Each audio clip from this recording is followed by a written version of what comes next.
Before the spotlight, Keith Urban was just a barefoot kid on the windswept edges of New Zealand. Born on October 26, 1967, he moved with his family to Queensland, Australia, searching for stability that never fully arrived. A house fire claimed his childhood home, leaving him shaken and uncertain.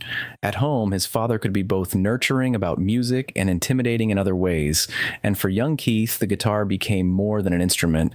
It was armor, a lifeline.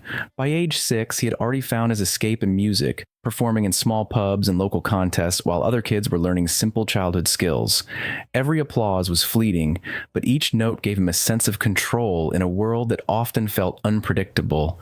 Meanwhile, across the Pacific, Nicole Kidman was forging her own path. Born June 20th, 1967 in Honolulu and raised in Sydney, she grew up surrounded by books, ideas, and a stutter that made speaking feel uncertain.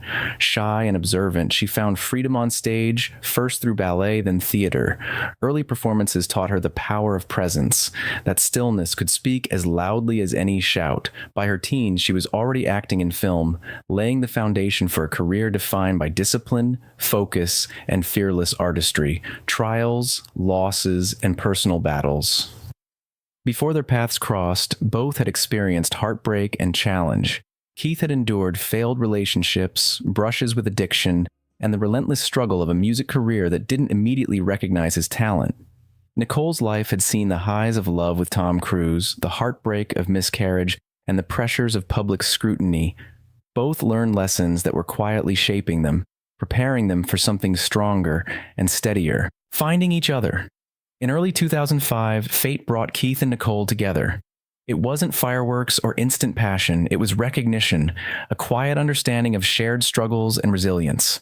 They connected like two people who had weathered storms in separate boats, discovering in each other a safe harbor.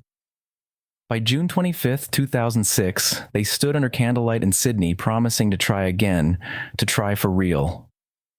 Building a life together. The early years tested them. Keith faced a relapse, but Nicole stayed, guiding him toward rehab and recovery. Together, they built a home filled with music, laughter, and love. Their daughters, Sunday Rose, 2008, and Faith Margaret, 2010 via surrogate, became the center of a life that balanced fame with normalcy. They weathered industry demands, family losses, and public attention while always choosing each other every single day. Love, legacy, and quiet strength. By 2025, whispers of distance began circulating.